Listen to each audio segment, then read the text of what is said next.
Good morning, Highlands Presbyterian, and this is today's sermon for February 13th, 2022. And today's sermon is based on the first 20 chapters, or first 20 verses of the 5th chapter of Mark. I encourage you to take a moment and pause here and go and read that. I'm going to sort of talk through it as we go through this. We're not going to read read it here. So if you want to read it, now or go back and read it later, certainly encourage you to do that. So this evening, the Cincinnati Bengals have an opportunity to win the Super Bowl. I'm doing my best to speak this into existence. I still remember back in, I think it was the 1989 Super Bowl, when I was a kid, and we had moved to Cincinnati not too long before this, and it was super exciting. And there was a moment where a defensive back dropped an interception that would have clinched the game for them, and it was a small moment. And before that, there'd been other small moments, such like when Tim Crumry broke his leg, and all these small moments that didn't seem monumentous at the time, but sort of added up, and have led to this 33-year drought. And I'm not going to go through them all here, but certainly think about Carson Palmer's knee getting injured in 2005, to the Jeremy Hill fumble in 2015. But so a victory here today would allow them to sort of turn the page on this sort of star-crossed history of failure, right? And to have this identity that's no longer defined by failure, but instead is defined by success and trophies and all the fun things that supposedly come with winning, that we've seen for so many other teams enjoy. And a win allows us to turn the page on history and have sort of the future redefined as a future of hope, which is interesting. It sort of relates to Rachel and I went to see this musical on Friday night. It's called Come From Away, and it's based on 9/11, which is the last thing I ever thought there'd be a musical about. But it's this incredible story, and it's about how there were 38 planes en route to the U.S. on 9/11 when they sealed the U.S. airspace. And so these planes didn't have fuel to go back to Europe, and so they landed in Gander in Newfoundland. And they were there for 5 days, 7,000 people in a town of 9,000 people. And it's an incredible story, and I think I cried for half of it. It's an emotional roller coaster. But it talks about the shock and the confusion and the coping. And it goes through all the sort of stages of grief. And it got me thinking about how, we as a nation, to think about how we turn the page from 9/11. What was it that allows us to move forward? And I think in some ways, we're still in that. It's such a traumatic event, still dealing with that. But thinking about what does it take to sort of turn the page and let that be part of the story, but not the defining part of the story, so that we can look forward in hope. And today's gospel reading is a celebration of liberation, but in so many ways it's a tragedy. Right, and it's one that we all know in many ways. It illustrates what sin and brokenness do to our lives, how they work, and what their goal is. Right, the first part of our reading is a story of sorrow. It's a story of separation, of pain and despair, and one that ultimately leads to death. But because of Jesus Christ, it's not our death, however, which is what allows us to look at sin and turn the page on that and look forward in hope. And that's ultimately the transformation that's taking place in the gospel story here in the 5th chapter of Mark. And it centers around a man who's been abandoned in the tombs. We don't know his full history, but we know enough to know the heartbreak. He used to live among the people in town, but something went wrong. And at first they tried to control it, and they were trying to bind him with chains, thinking that would be enough to control it. But over time, the chains were broken. They tried different chains, different shackles, to try and have control over him, each time thinking they had a solution to the problem. Right? Mark tells us that no one had the strength to subdue him, and no one could bind him anymore. And so eventually the problem got beyond where the shackles and the chains worked, and so they banished him to the tombs. Right? And for the Jewish community, this would have been the most unclean place in town because death was incredibly unclean. And so he lives there amongst the tombs. He's living in a place of literal death. And there's this nearby herd of pigs, right, that again helps us see this as an unclean place. Right? This is where the man is living, cast away from the community in this unclean place, in a place of death. This is where evil has led him. And it says that this unclean spirit is possessing him. It drives him wild. He cries out. He cuts himself with stones. Right? The spirit is trying to destroy the man, to lead him to death. And this is the story of how sin works in our lives and in the world. Right? Romans 6 tells us that the wages of sin are death. And I think it's a helpful way to look about it, right? If you ever had a contractor work on your house, what happens is you have to put a certain amount down up front as a deposit as they go and order materials, but the rest of it, the bulk of it, you pay in full at the end. We hired a guy to come do some work in a shower, and this was like 3 months ago. He had to order some things, and supply chains are all messed up. And it's been, at a certain point, Rachel and I started to wonder, like, is this guy ever coming back? Is this money just gone? Because we're not paid in full until later on. And we didn't pay much up front, right? And sin is the same way. It starts really small. Right? It gets a toehold somewhere, and then it grows. But the full wages aren't due until much later.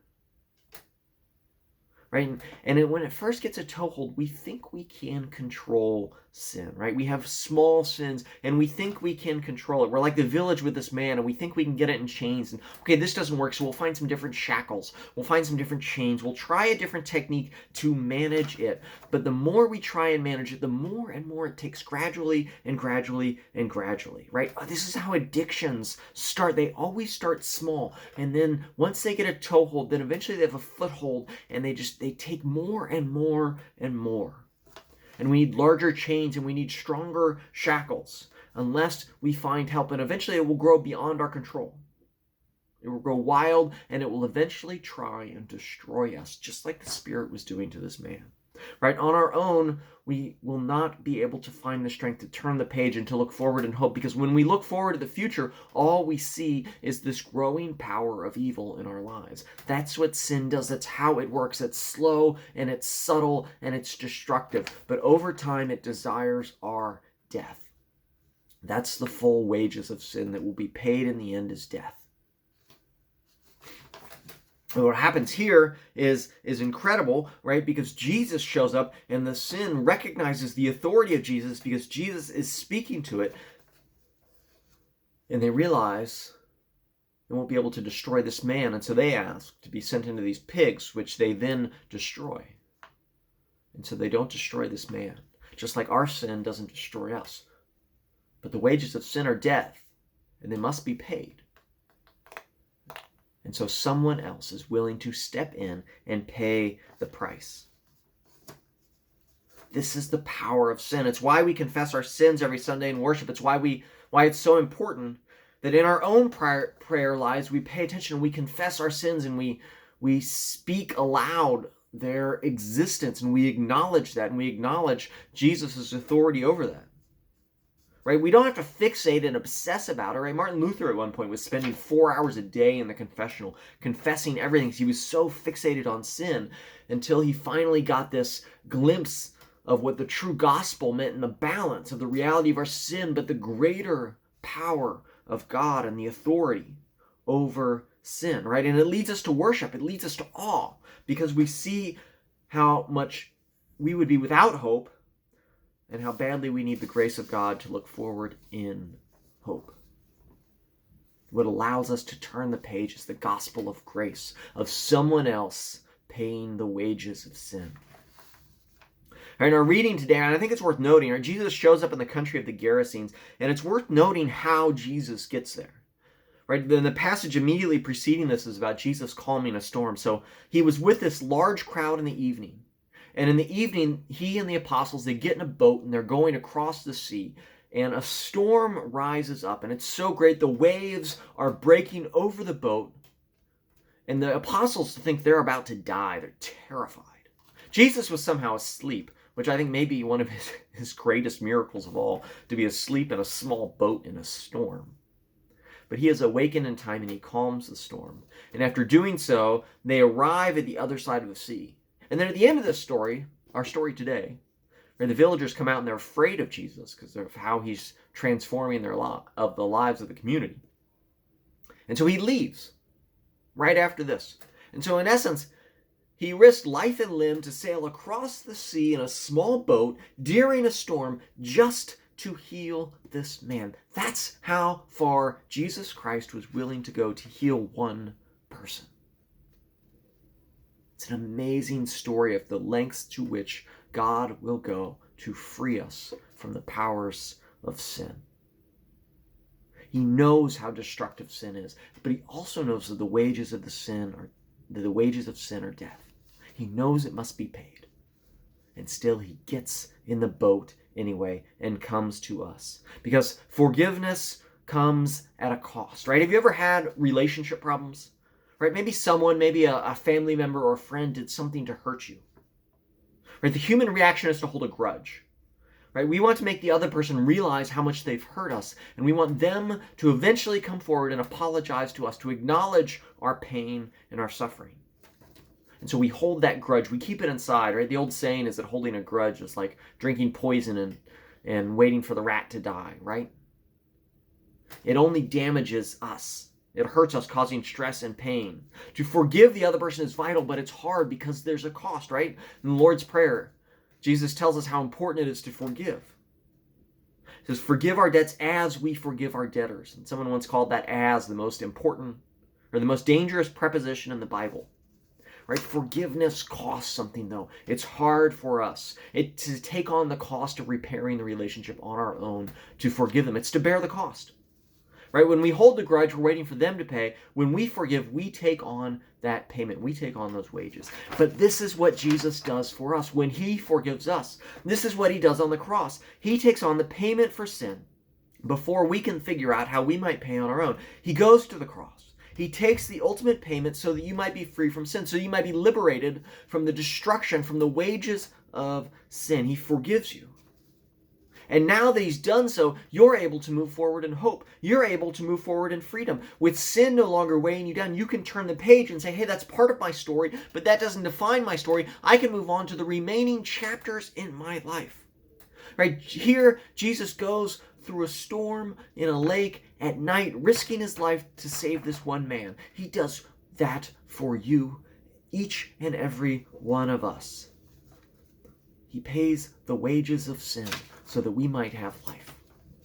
And so, friends, it's so important that we acknowledge sin, that we confess sin, that we recognize the power that sin has over our lives.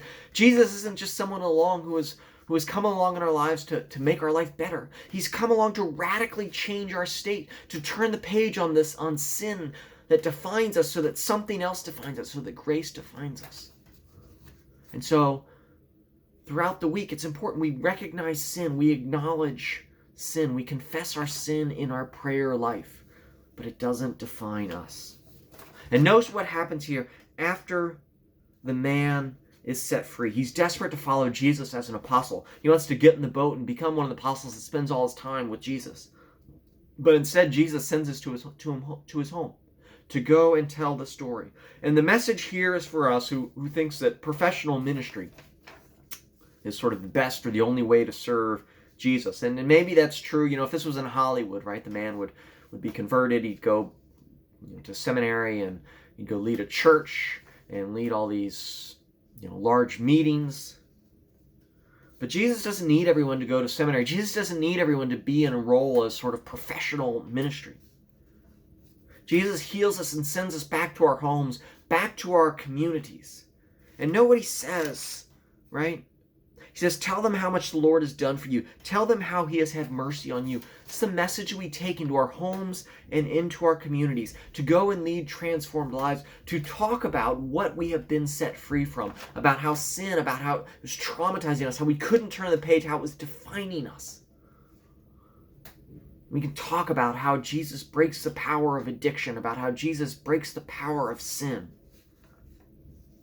and how we turn the page and we look forward in hope to the rest of the story written for each and every one of us in the pages of the gospel.